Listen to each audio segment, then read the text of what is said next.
Hi cinema ரசிகர்களே, இன்று திரும்பி பார்க்கிற நிகழ்ச்சியில் ஒரு அற்புதமான படத்துடன் உங்கள் சேலம் KR சாமி மற்றும் SS ஜெயமோகன். ஆத்தா நான் பாஸ் ஆயிட்டேன். ரசிகர்களே, என்னடா எடுத்த உடனே பாஸ் ஆயிட்டேன்னு சொல்றேன்னு பாக்குறீங்களா? இந்த படத்தோட வசனமே அதுதான். அப்படி என்னையா அற்புதமான படம்னு பாக்குறீங்களா? அதுதான் நம்ம கமல் ஸ்ரீதேவி நடிச்ச 16 வயதினிலே. நேயர்களே, இப்போ கதை சுருக்கத்துக்கு போலாமா? ஒரு பசுமையான கிராமத்துல 10வது படிச்ச கள்ளங்கவடம் இல்லாத ஒரு பொண்ணு சந்தோஷமா சுத்தி திரியிறா. நம்ம கதாநாயகி மயிலுங்கிற பேர்ல வர ஸ்ரீதேவி. அவங்களுக்கு ஒரு நல்ல பாசமுள்ள அம்மாவா வர்றவங்கன்னா நம்ம காந்திமதி அம்மா, அவங்க குருவம்மான்ற கதாபாத்திரம் நடிக்கிறாங்க. இந்த 2 பேரு கூடவும் இருக்கக்கூடிய ஒரு வெள்ளந்தியான அப்பாவியான ஒரு மனுஷன் தான் நம்ம ஹீரோ சப்பானிங்கிற கதாபாத்திரத்தில் நடிக்கிற கமலஹாசன். இவங்க 3 பேருக்கும் எதிராகவே செயல்படுற ஒருத்தர் தான் நம்ம கதையில பரட்டைங்கிற பேருல வர்ற நம்ம வில்லன் ரஜினிகாந்த். இப்போ நம்ம கதாநாயகி ரொம்ப வசதியான வாழ்க்கை வாழணும்னு கனவு கண்டுகிட்டு இருக்காங்க. அந்த நேரம் அந்த கிராமத்துக்கு பட்டணத்துல இருந்து ஒரு மருத்துவர் வர்றாரு. அவரு கொஞ்சம் நாகரிகமானவர். இவங்க 2 பேத்துக்குள்ள பல சந்திப்புகள் ஏற்படுது. காதலிக்கவும் செய்யறாங்க. ஆனா அவர் இவங்களுடைய காதலை நிராகரிச்சிடுறாரு. அந்த நேரம் ஊர் பல பழிச்சொல்களை சொல்லுது. அதை கேட்டு அவங்க அம்மா குருவமாவும் இறந்துடுறாங்க. அந்த நேரத்துல நிற்கதியா நிக்கிற நம்ம கதாநாயகி தான் விரும்பின காதல் கைகூடல. ஆனா தன்னை உண்மையாவும் உயிர்க்குயிராவும் நேசிச்ச ஹீரோ சப்பானிய அப்பதான் அவங்க நேசிக்கவும் ஆரம்பிக்கிறாங்க. இப்படி இவங்க காதல் போயிட்டு இருக்கிற சமயத்துல இவங்களுக்கு தொந்தரவு கொடுக்கறதுக்குன்னே அந்த ஊர்ல ஒருத்தர் இருப்பாரு இல்லையா, அவர் தான் நம்ம வில்லன் ரஜினிகாந்த் அவர்கள். அவர் இவங்க வாழ்க்கையில குறுக்கிடுறாரு. அதனால இவங்களுடைய காதல் வெற்றி பெறுதா இல்லையா அப்படிங்கறதான் கதை. நேரில் கதை சுருக்கத்தை நம்ம பார்த்துட்டோம்.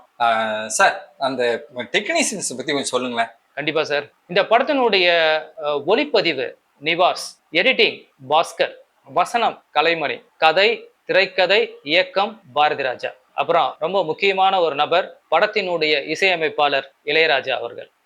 ஜெயமோகன், இதுல கவனிக்கப்பட வேண்டிய விஷயம் பாருங்க, பிரபல டைரக்டரா இருக்கிற பாக்கியராஜ் அவர்களும் PV பாலகுரு, சித்ரா லட்சுமணன், இவங்க 3 பேர் அசிஸ்டன்ட் டைரக்டரா அதுல ஒர்க் பண்ணிருப்பாங்க.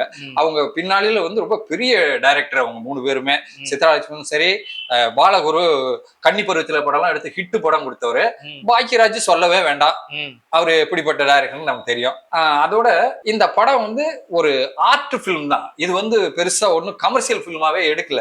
இதுல கேமரா நிவாஸ், அதுக்கு முன்னாடி இதுக்கு கேமரா பாலு மகேந்திரா தான் அப்ரோச் பண்ணாங்க. பாலு மகேந்திரா அப்ப ரொம்ப பிஸி, அதனால அவர் பண்ண முடியாதனால நிவாஸ்க்கு போனாங்க. அப்படி ஆர்ட் பிலிம் தான். அது ஒரு ஓவியமா தான் எல்லாத்தையும் காட்டினாரு. இந்த செந்தூர பூவேன்னு ஒரு பாட்டு வரும். அந்த பாட்டு போயிட்டு இருக்கும்போது அந்த பேக்ரவுண்டு, அந்த அம்மா அப்படி ஓடுற மாதிரி காட்டுவாங்க. அந்த பேக்ரவுண்டு, அந்த சன்ரைஸ், அந்த மரம், அந்த செந்தூர பூ அந்த விளருது. அதாவது அது என்ன சொல்றதுன்னு தெரியாது, அந்த மாதிரி இருக்கும் அந்த கேமரா ஒளிப்பதிவு. அது மாதிரி நிவாஸ் ஒரு பெஸ்ட் கேமராமேன் சார். சார், நீங்க சொன்ன மாதிரி இந்த படத்துல பெரிய பெரிய லெஜெண்ட்லாம் ஒர்க் பண்ணியிருக்காங்க. இப்ப இருக்க ரஜினி, கமல், ஸ்ரீதேவி, இளையராஜா, பாக்யராஜ், கவுண்டமணி எல்லாருமே அந்த படத்துல ஒர்க் பண்ணியிருக்காங்க. இந்த படத்துல நீங்க சொன்னீங்களா செந்தூர பூவே, அந்த பாட்டுக்கு எஸ் ஜானகிக்கு சிறந்த பின்னணி பாடகி அப்படின்ற நேஷனல் அவார்டு கிடைச்சது அந்த பாட்டுக்கு. இன்னொரு விஷயம், செந்தூர பூவே பாடல் எழுதுனது கண்ணதாசன் எல்லாரும் நினைச்சுக்கிறாங்க. ஆனா அந்த பாடலை ஏற்றியவர் கங்கை அமரன் அவர்கள். மலேசியா வாசிச்சவன் அதுலதான் இன்ட்ரோடியூஸ் ஆமாரு. அவர் SPP பாட வேண்டிய பாட்டா இவரு கொடுத்திருக்காங்க. ட்ராக் சிங்கரா இருந்திருக்காரு. அது இதுல பாடியிருக்காரு. ரொம்ப அது நல்லா இருக்கு. இந்த ஆட்டுக்குட்டி முட்டையிட்டு பாட்டு பாடுவாரு, ரொம்ப நல்லா இருக்கும். அந்த பாட்டு நல்லா இருக்கும். டைரக்டர் விரும்பினாராம் ஸ்லோ மோஷன்ல கதாநாயகி ஸ்லோ மோஷன்ல போற மாதிரி ஆசைப்பட்டாங்களாம். ஆனா ஸ்லோ மோஷனுக்கான தனி கேமரா வேணுமா, அதனால ரிக்வெஸ்ட் பண்ணாங்களாம் ஸ்ரீதேவி கிட்ட. சொல்லும் போது, சார் நான் ஸ்லோ மோஷன்லவே நான் நடந்து காமிக்கிறேன் சார், ஸ்லோ மோஷன்லயே நான் ஓடி காமிக்கிறேன் அப்படின்னாங்களாம். அந்த படத்துல பாத்தீங்கன்னா தெரியும். இந்த படம் இவ்வளவு அற்புதமா எடுத்திருந்தாலும் இதனுடைய பட்ஜெட் எவ்வளவு தெரியுங்களா? வெறும் 5 லட்சம். 5 லட்சத்துல எடுத்து 175 நாள் கண்டினியூவா 3 ஷோஸ் ஹவுஸ்ஃபுல் ஓடின ஒரு படம். ஒரு ஹீரோவுக்கும் ஹீரோயினும் எப்படி ஃபர்ஸ்ட் ஹாஃப்ல ஒரு கான்ட்ரவர்சி இருந்ததோ, அதே செகண்ட் ஹாஃப்ல அவ்வளவு ஒரு அட்டாச்மெண்ட் வரும். அந்த அட்டாச்மெண்ட் எப்படி வருதுங்கிறத சில வசனங்கள்ல ரொம்ப அருமையா கொடுத்திருப்பாரு. அதாவது ஒரு பெண் என்னதான் இப்ப காதலிச்சாலும் முதல்ல ஹீரோவோட காதலை ஏத்துக்கல, தெரியும் ஆனாலும் ஏத்துக்கல, உணரல. ஆமா, உணரல. நம்ம கதாநாயகி உடம்பு சரியில்லாம படுத்திருப்பாங்க. அம்மா இறந்துட்டா, காதல் தோல்வி. அப்போ இவர் வந்து அந்த அம்மாவுக்கு மருத்துவரை கூப்பிட்டு வர்றாரு. அங்கதான் பாக்கியராஜ் வருவார். அந்த மருத்துவர் தான் பாக்கியராஜ் பாக்குறாரு. அவர் சொல்றாரு, இந்த இலையை அரைச்சு போடுங்க, கஞ்சி வச்சு கொடுங்கன்னு. அப்போ இவரு அந்த இலை அரைச்சு போட்டுட்டு கஞ்சி வச்சு கொடுத்துட்டு அந்த இடத்துல படுத்துருவாரு. எப்பவுமே இவரை வீட்டுக்குள்ள அலோவ் பண்ண மாட்டாங்க, வெளியே தான் படுத்திருப்பாரு.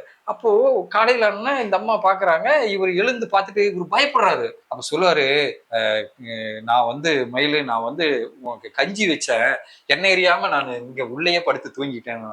அவ அப்படியே பாத்துட்டு இருப்பா. சொல்லுவாரு, ஆத்தா ஆடு வளர்த்தா, கோழி வளர்த்தா, நாய் வளர்க்கல மயிலு, இந்த சப்பானியை தான் வளர்த்தா அப்படின்னு சொல்லுவாரு. சிம்பிளான டைலாக். அதுக்கு அதே மாதிரி அடுத்து உன்னை இவ்வளவு தூரம் அடிச்சு போட்டாங்களா, அதெல்லாம் ஒண்ணும் இல்ல, அதெல்லாம் வலிக்கல அப்படின்னு. அப்போ ஸ்ரீதேவி சொல்லுவாங்க, இந்த சட்டையெல்லாம் பாரு இவ்வளவு ரத்தமா இருக்கு.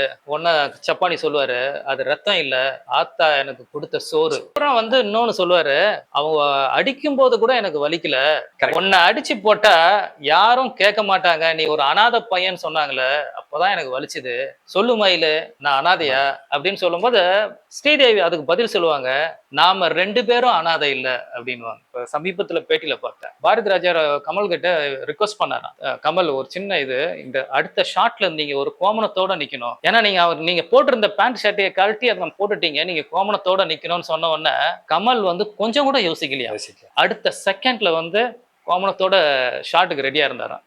ஒரு உண்மை கலைஞன் சந்தர்ப்பத்தையோ சூழ்நிலையோ எதிர்பார்த்து அதுக்கு தகுந்த மாதிரி நடிக்கணும்னு நினைக்க மாட்டான் சார். எந்த இடத்துல எப்படி நடிக்கணும்னு சொன்னாலும் நடிக்கிறவன் தான் ஒரு யதார்த்தமான நடிகன். அந்த விதத்துல கமல் சிவாஜிக்கு அடுத்து ஒரு ஒரு உண்மையான நடிகர் யாருன்னா ஃபர்ஸ்ட் அவர் தான் சொல்லி ஆகணும், வேற வழியே கிடையாது. ரஜினி மேல இருக்கிற கோபத்தின் உச்சக்கட்டம் அவர் எச்ச துப்பும் போது அந்த எச்ச நுறையா அவர் முகத்துல போடும். அதை பார்த்தவொன்னே எனக்கே கொஞ்சம் ஷாக் ஆயிடுச்சு. இப்ப ரீசெண்டா பார்த்தும்போது ஒரு உச்சக்கட்ட இப்போ சூப்பர் ஸ்டார்னு கொண்டாடப்படுகின்ற நடிகர் அந்த காலத்துல ஒரு இந்த மாதிரி கேரக்டரை அக்செப்ட் பண்ணி நடிச்சிருக்காருன்னா, அப்போ அவர் அந்த நடிப்பு அந்த கேரக்டருக்கு இது தேவை சார். இதுல அந்த சீன்ல அந்த எச்சி துப்புறது இருக்க, அது எப்படி எடுத்தாங்க தெரியுமா? நான் அது படிக்கல, ஒருத்தர் சொல்ல கேட்டது. முதல்ல இந்த சோப்பு நுர ஸ்ப்ரே இதெல்லாம் பண்ணாங்களாம். அப்போ சரியாவே வள்ளியா அந்த ஷாட்டு. அப்புறம் தான் ரஜினியே சொன்னாராம், ஒன்னும் வேண்டாம், நீங்க எப்போ எச்சிய காரி துப்புற மாதிரி என் மூஞ்சில துப்புங்க. இது உண்மை.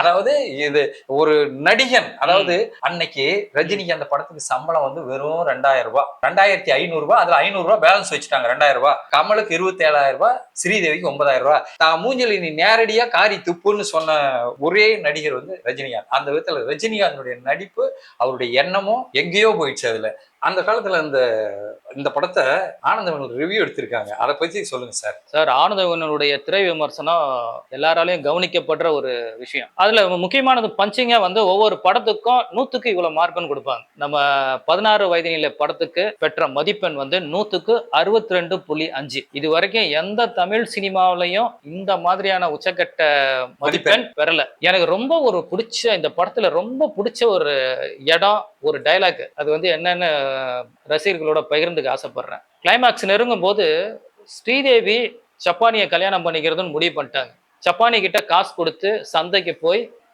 பட்டு புடவை, பட்டு வேஷ்டி, தாலி எல்லாத்தையும் வாங்கிட்டு வான்னு சொல்றாங்க. இந்த தாலியை வாங்கிட்டு வான்னு சொன்ன உடனே சப்பானி முகம் மாறும்.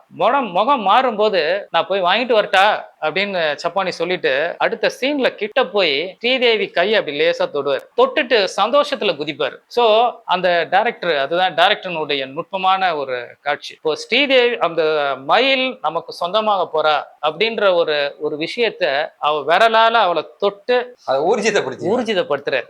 அதனுடைய சந்தோஷத்துக்கு எல்லையே கிடையாது. அது எவ்வளவு மென்மையா காமிக்கிறார். அந்த சீன் எனக்கு ரொம்ப பிடிச்சது. அப்புறம் சார், இன்னொன்னு இதுல முக்கியமா என்னன்னா, இப்படி கஷ்டப்பட்டு அந்த காலத்துல முழுக்க வெளிப்புற படப்பிடிப்புனாலேயே இந்த படத்தை முடிச்சு எடுத்துட்டு போடும்போது இது விலை போகவே இல்லை. அந்த நேரம் எஸ் ஏ ராஜகண்ணு துணிஞ்சு தமிழ்நாடு முழுக்க ஓன் ரிலீஸ் பண்ணாரு. ஓன் ரிலீஸ் பண்ண பின்னாடி அது பிச்சுக்கிட்டு போச்சு. அதுலதான் அவர் பாஸ் ஆயிட்டாரு. ஆமா இல்லைங்களா? அதனால ட்ரெண்ட் செட்டர். ஆமா, அதாவது இந்த படம் தமிழ் சினிமாவில 16 வயது நிலைக்கு பிறகு 16 வயது நிலைக்கு முன்பு அப்படின்ற மாதிரி இதுதான் அவருடைய முதல் படம். முதல் படத்திலேயே அவர் ஒரு ட்ரெண்ட் செட்டர் ஆகி ஒரு திருப்பு முனை சினிமாவை அவர் கொடுத்திருக்காரு. இதே மாதிரி இன்னும் எவ்வளவோ நல்ல படங்கள் இருக்குன்ற நாம் ஒவ்வொரு வாரமும் பார்க்கலாம். இந்த டிசோ சேனலை நீங்கள் லைக் பண்ணுங்க, ஷேர் பண்ணுங்க, சப்ஸ்கிரைப் பண்ணுங்க. நன்றி, வணக்கம்.